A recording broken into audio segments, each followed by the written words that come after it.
Earl Telovich and Jeff Ash. I'm sorry. That's Cameron. Gosh, I'm sorry, Cameron. Go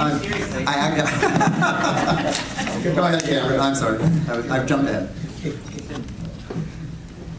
Hello, I'm Cameron Johnson, 16-year-old member of Opal Bus Riders Unite, and I think it's time I've said what's been on so many people's minds.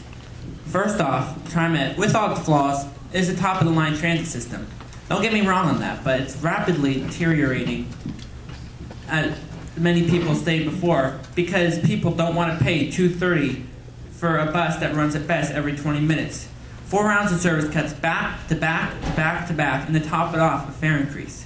I'm going to be perfectly frank. If I hear the phrase, it was necessary to fill up the budget holes due to service cuts, one more time, I'm going to scream.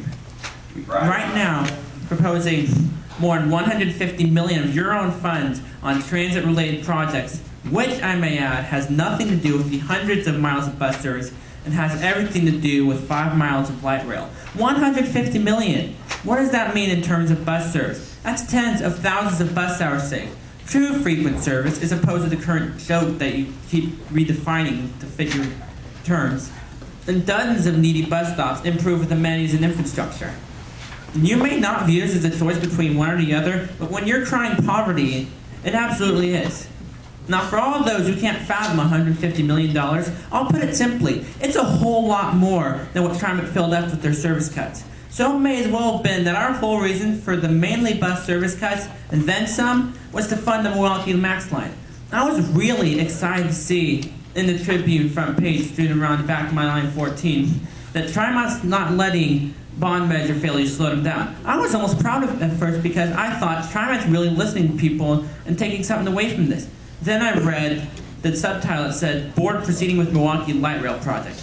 I almost ripped the article to shreds. In fact, I could imagine someone who first read the article throwing down the bus in frustration, and I'm going to say this as straightforward as I can because I'm sick of beating around the bush and because you're not seeming to get it. The Milwaukee Max line is not necessary. It only benefits one part of the metro area, and half the people there are complaining about it. It may be a nice addition, and it could be pretty helpful, but it's not worth the $1.6 billion price tag that all these sources like the lottery and city are putting towards it. Wouldn't it be good to put to so many better sources like improved bus service? The biggest problem is not the investment or approval, it's continuing to throw money at a black hole with no analysis justifying the increasing cost. When the federal government said they would provide 50% instead of 60%, that should have been a reason for smart people to pause and consider the opportunity cost of throwing more money at the problem. But Trimet seems to view this as another school book challenge without considering the consequences on real people. People are losing trust on you for this, including me. Not only are you ignoring what people actually want, but you're doing it without good reason. You can always put this money... Here, let me wrap it up. We're blowing all this on a way that a few thousand people could save 10 minutes getting around instead of taking the 33, which runs at the same frequencies as Max Line does. It's pointless. If this gets voted for, I might as well abandon all hope right now. And I'm darn well about to. This company is making a transition from a transit agency to a development agency. A development agency may be good and all, but here's the catch. If you become a development agency, where's the transit agency? Seriously. I know you're good people. I have no doubt about it. But you really got to understand that the Max Line is nothing more than a pet project by you guys and for you guys. I understand. I'm an author. Okay. And it would be... Cameron, I'm going to ask you to wrap it up, okay? Let Cameron finish. Let Cameron finish. I'm an author, and it would be a dream for a book of mine to be published. It's rating $1.5 billion out of the city, and as people see the line completed, it's like me publishing a book of slander of everybody I know and love just to get a book published. It's going to hurt everyone involved, including you. You've got to understand that not only shouldn't vote for this, you can't vote for this. It's going to be a huge blow to our city and a future ability to take care of all our riders. Because if you can continue on your development evolved cost approach. Cameron, thank you very much for your testimony. Let him speak. Thank you. Come on.